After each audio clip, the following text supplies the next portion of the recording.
Hello guys, welcome back to my YouTube channel. ഇന്ന് നമുക്ക് കാപ്പാട് ബീച്ചിൽ പോകുന്നൊരു വ്ളോഗ് കാണാം. എൻ്റെ വീട് കോഴിക്കോടാണെങ്കിൽ ഞാൻ ആകെ 2-3 പ്രാവശ്യം കാപ്പാട് ഇതുവരെ പോയിട്ടുള്ളൂ.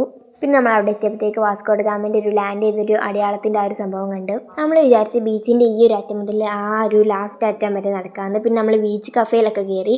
പിന്നെ അവിടെ ചിൽഡ്രൻസിനുള്ള പാർക്കൊക്കെ ഉണ്ടായിരുന്നു. പിന്നെ ഗൈസ്, ഇതാണ് ലൈഫ് ഗാർഡ്. ഞാൻ ഇത് ആദ്യമായിട്ടാണ് കാണുന്നത്. ഞാൻ വിചാരിച്ചു ഇതിൽ കയറാൻ പറ്റുന്നു, പക്ഷേ അത് അവർ പൂട്ടിയിട്ടതാണ്. പിന്നെ ഗൈസ്, നമ്മൾ അവിടെ എത്തിയത് തന്നെ കുറച്ച് രാത്രി ലേറ്റ് ആയിരുന്നു. അതുകൊണ്ടാണ് ഈ വീഡിയോക്ക് അത്ര ക്ലാരിറ്റി ഒന്നും ലേറ്റ് ഇല്ലാത്തത്. പിന്നെ നമ്മൾ കുറച്ച് നടന്നപ്പോഴത്തേക്ക് അവിടുത്തെ സെക്യൂരിറ്റീൻ്റെ ക്യാബിനൊക്കെ കണ്ടിരുന്നു. നല്ല അടിപൊളി എസ്തറ്റിക് ആയിട്ടുള്ളൊരു വീട്. രാവിലെ ആണെങ്കിൽ നമുക്ക് അവിടെ നല്ല ഫോട്ടോസൊക്കെ എടുക്കാൻ പറ്റിയ സ്ഥലമാണ്. പിന്നെ കാപ്പാട് ബീച്ചിൽ എന്താണെന്ന് അറിയില്ല, അത്ര തിരക്കൊന്നുമില്ലേനു. നമ്മൾ സാറ്റർഡേ വീക്കെൻഡിനാണ് പോയത്, പക്ഷെ അവിടെ ആൾക്കാരൊന്നും ഇല്ല കേട്ടോ ഗൈസ്. പിന്നെ ഈ വീഡിയോ നിങ്ങൾ ലൈക്ക് ചെയ്തിട്ടില്ലെങ്കിൽ ലൈക്ക് ചെയ്യാൻ മറക്കണ്ട.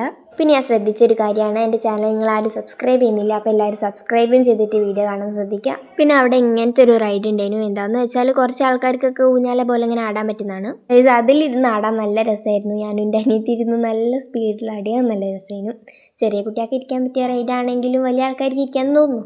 പിന്നെ നമ്മൾ ഊഞ്ഞാല ആടി. പണ്ട് ഞാൻ ഇവിടെ വന്നപ്പോൾ ഇവിടുത്തെ ഊഞ്ഞാലിലൊക്കെ കുറേ കുട്ടികളുണ്ടായിരുന്നു. ഇപ്രാവശ്യം ആരുമില്ല, അപ്പോൾ സുഖമായിട്ട് നമുക്ക് ഇരിക്കാൻ പറ്റിയിരുന്നു. പിന്നെ അവരവിടെ കയറി ചെല്ലുമ്പോൾ തന്നെ ഒരു ഗാർഡൻ പോലെ ചെറിയ ഫ്ലവേഴ്സൊക്കെ വെച്ചിട്ട് സെറ്റ് ചെയ്തിരുന്നു. അത് അടിപൊളിയായിരുന്നു. ഇതാട്ടോ വാസ്കോ ഡ ഗാമ. പിന്നെ അവിടെ നമ്മൾ കാപ്പാട് ബീച്ചിൻ്റെ എന്തൊക്കെയോ ഹിസ്റ്ററിയൊക്കെ കണ്ടു. പിന്നെ നമ്മൾ കോഴിക്കോട് ബീച്ചിലൊക്കെ കാണുന്ന മാതിരി വയ്യോരത്തുള്ള കച്ചവടങ്ങളൊക്കെ കണ്ടു. അപ്പോൾ അത്രയേ ഉള്ളൂ. വീഡിയോ ഇഷ്ടപ്പെട്ട എല്ലാവരും ഷെയർ ചെയ്യാനും കമൻറ്റ് ചെയ്യാനും മറക്കണ്ട.